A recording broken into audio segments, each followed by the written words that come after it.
Ever wake up at like 1 p.m., thumb completely numb from doom scrolling, telling yourself, all right, just one more video, then I'm getting to work? But that in a minute never happens. Cut to midnight, you're staring at the ceiling again. Just one single question looping in your head over and over. What the hell am I actually doing with my life? All those self-help books will tell you. You're lazy, you lack discipline, you need better time management. Bullshit. Total bullshit. Your issue has zero to do with time management skills. What's chaining you down? Not laziness. It's a highly sophisticated defense mechanism in your brain. It's quietly doing everything it can so you... Here's the scary part. A ton of guys don't ever escape this trap when they pass their 20s. They carry it into their 30s, 40s, even 50s. On the outside, a grown man. Got the beard, the car, the job, but the second it's time to take responsibility, to commit, or face actual real-world failure, that 50-year-old kid inside them starts screaming and panicking. Today, we're exposing a syndrome that psychology calls puer aeternus, the eternal boy. Or, to put it in slang like Gen Z does, the man-child syndrome. Fair warning, this isn't going to be easy to swallow. It's going to sting. It's going to rip right through your ego. But if you've got the guts to sit through this and listen until the very last second, this is the exact wake-up call you need to drag yourself out of the mud. Part 1. The Rough Draft Life and the Craving for Illusory Freedom. When you fall into this syndrome, it doesn't mean you're stupid. Quite the opposite. You're usually a guy with a ton of ideas, sharp as a tack, and you sound pretty damn smart when you talk. But this sickness has one fatal flaw. You crave this thing called absolute freedom. What does freedom even mean to you? It means not being tied down by anything, zero responsibility to anyone, and especially never having to make a final choice. You love keeping yourself in a state where every single door is wide open, but the hilarious part? You never actually step through any of them. Psychologist Carl Jung had the perfect phrase for this: the provisional life. Personally, I just call it the rough draft life. You live your life constantly thinking the present is just temporary, and your real life is waiting somewhere down the road. You work a soul-crushing office job, but you delude yourself. This is just a temporary gig to pay the bills. I'm actually an undiscovered business genius. Once I get the capital, I'm making a massive move. You live in a messy room, trash up to your knees, but you don't bother cleaning. Your excuse? I'm just renting this place short-term. I'll clean up when I buy a real house. You date a girl, but deep down, you're always thinking she's not perfect enough, that you're just settling for now, and there's definitely someone better waiting out there. Because you label everything as temporary, you never put 100% of your heart into anything. You live like a spectator who bought a scalped ticket, sitting in the stands with your arms crossed, watching your own life pass you by. You watch your friends throw themselves into the world. They grind, they hit rock bottom, they get promoted, they get married, and you?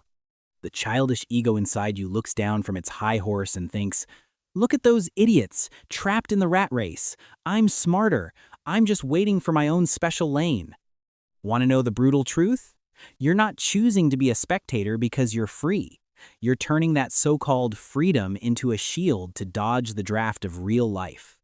When you don't commit to a specific career, you get to brag. I have the potential to do anything. Sure, your potential is huge, but potential without execution is worth exactly zero. When you never truly give your all to a goal, you never have to taste failure. You keep all your dreams perfectly intact, beautiful and flawless inside your head. Because a dream that's never been tested, never brought into the trenches, how can it ever fail? The deepest fear behind your careless, immortal attitude is actually a fear of reality. Everyday reality has some brutal rules: bills to pay, rejections, competition, and screw-ups. In your fantasy world, you're a superstar. But when you step onto the field, you have to accept starting from zero. You have to learn, you have to work, and you have to take the heat when you mess up. That kid inside you would rather clutch its safe little rough draft forever than step onto the field and risk getting hurt. Part 2. the good boy trap, and the myth of the wax wings. So where does this fear of growing up, this chronic procrastination, actually come from? Why does a full-grown man choose to huddle inside a childish cocoon instead of stepping out into the world?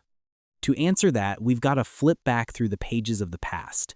And right here is where I want to inject my own perspective, based on what I've been seeing in modern society. Most of these man-children today were actually highly gifted kids when they were little. Maybe back in school, you were the smartest kid in class. You barely studied but still aced every test.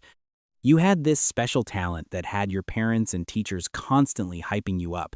They labeled you a future genius, a special child. And those compliments? They accidentally set a dangerously subtle psychological trap. You started building your entire sense of self-worth around that label of being outstanding and full of potential. You genuinely believed you were cut from a different cloth than the rest of the world. But the tragedy hits the second you step into adulthood and crash into society. The school of life doesn't run like grade school. Out here, nobody hands out trophies for potential anymore. The real world only cares about results and persistence. When you start a new job, you're not going to be a rock star on day one.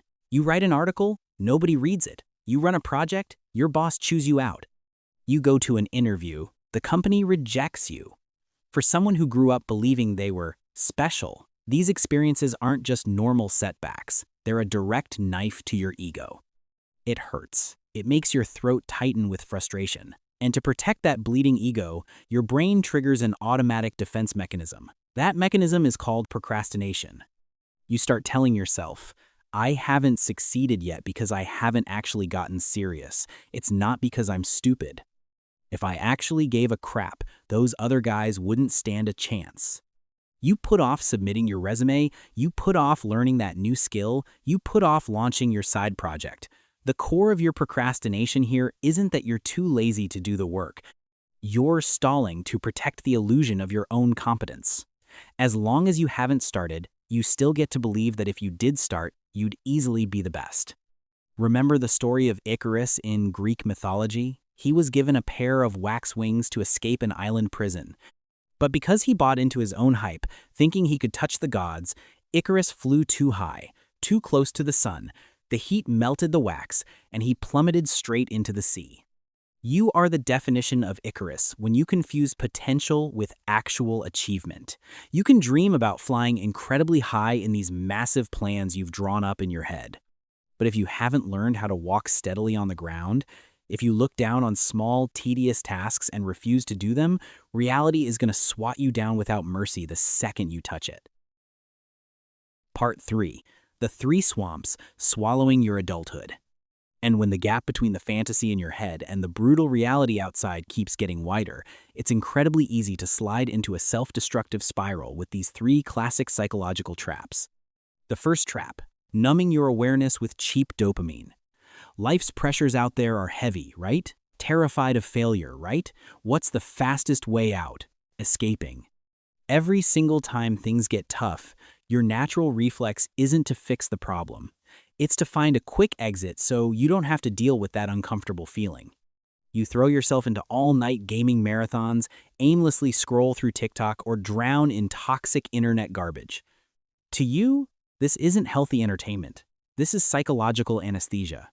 You're using it to temporarily forget the reality that you are completely stuck.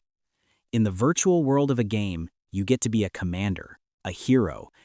But once you turn it off and the screen goes black, you're right back to an empty reality. You're using these short-term pleasures to mute your own life's fire alarm. The second trap, the fear of commitment and emotional dependency. Early on in a relationship, when everything is fresh and fun, you're all in. But the moment things shift to requiring responsibility, talk about the future, or clear financial boundaries, you instantly feel suffocated. You start nitpicking, blowing your partner's tiny flaws way out of proportion, or using the "my career isn't stable yet" excuse to slowly back away. Or worse, on a deeper psychological level, you tend to look for women who naturally coddle you, and you turn them into the person who carries all your emotional and life responsibilities. They end up handling everything from cleaning and bills to the big decisions. And you? You casually play the part of the child being taken care of, instead of being a man who carries the weight with them. The third trap, playing the victim and blaming the world. This man-child syndrome easily twists you into someone with a victim mentality. Any outside pressure is instantly twisted into proof that the whole world is against me. It's just like Peter Pan always viewing Captain Hook as the ultimate evil villain. In the real world, Captain Hook is your boss, society's rules, and the ticking clock forcing you to grow up. Instead of accepting that you need to put in more effort and discipline, you delude yourself into thinking all that pressure is just unfair. Look, the economy genuinely sucks right now. The job market is brutal. Society isn't always a level playing field. But here's the trap. If you use those things as your ultimate excuse to stay paralyzed, you've officially handed the steering wheel of your life over to your circumstances. You lock yourself inside the safe zone of avoidance, thinking you're protected, when in reality, you're crippling your own survival instincts as a man. Part 4. 4 Steps to Shatter the Cocoon. Staring straight into those 3 traps isn't about beating yourself up or calling yourself a failure. Looking at them is about knowing exactly who your invisible enemy is. And once you know, you have the power to change things starting today. If you saw your own reflection in those past sections, what you need right now isn't guilt. Guilt just makes you feel more helpless. It doesn't help you grow up. What you need are the real, concrete actions of a grown man. Here are the 4 steps to shatter your cocoon. Step 1. Rewrite your definition of growing up.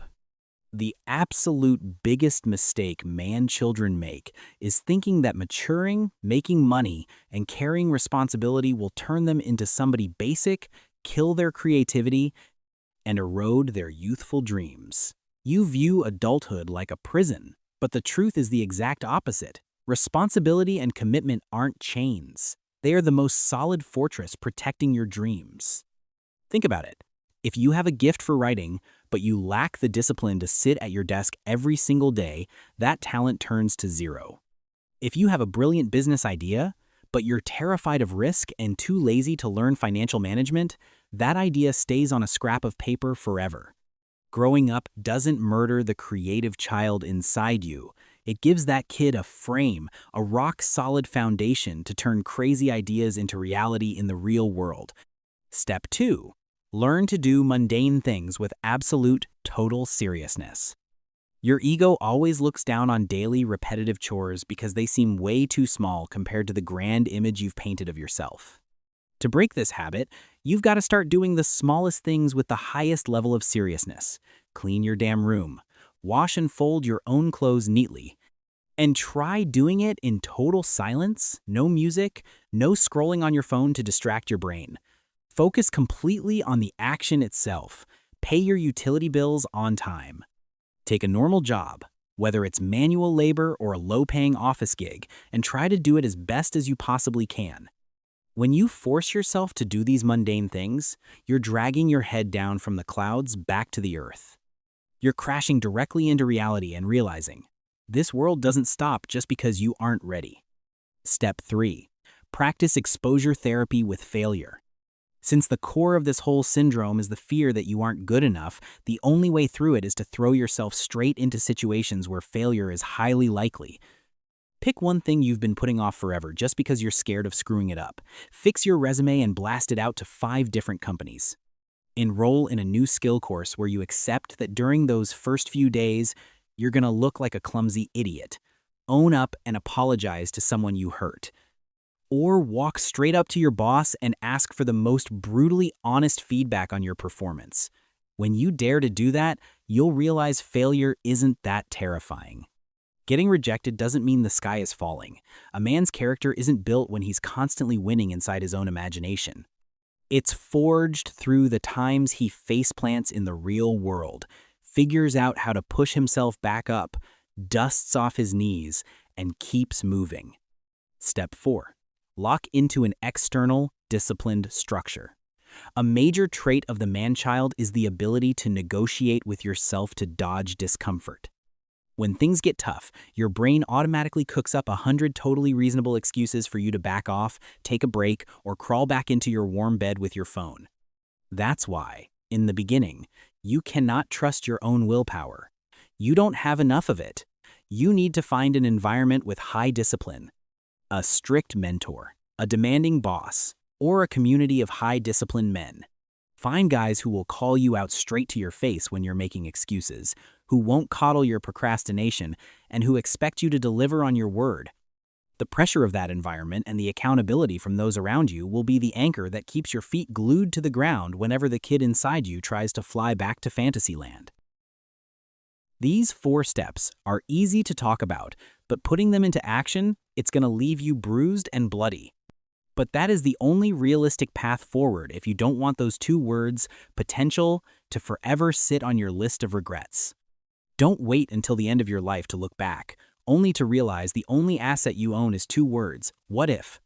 The difference between a man who actually achieves something and a guy who stays stuck at has potential isn't about raw talent. It comes down to one thing. Do you have the guts to step out of your pink fantasy world and accept the scratches and scars of reality? There is no miracle naturally showing up to drag you out of that room. There is no savior turning you into a success overnight if you keep letting each day drift away in front of a phone screen. You've lived way too long on the surface of life, inside a comfort zone that feels nice but is actually suffocating your future. It's time to dive into the deep waters of reality. Before we wrap up today's video, I want you to think long and hard about a famous quote by Carl Jung.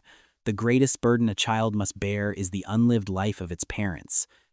If you keep dodging life today, if you keep living a rough draft life, what you lose isn't just your own time. Little by little, that helplessness and regret will quietly bleed into your relationships, your love life, your family, and worst of all, it'll be the toxic legacy you accidentally force the next generation to carry. If you saw yourself in today's story, hit like and subscribe so you and DeepShift can keep stripping back the deepest, darkest corners of the mind. And if you recognize the shadow of a close buddy or anyone who's crossed your path, stuck inside the cocoon of the eternal boy, send this video to them as a respectful wake-up call. So we can all grow up together. Thanks for sitting through this with DeepShift. Peace out and see you in the next one.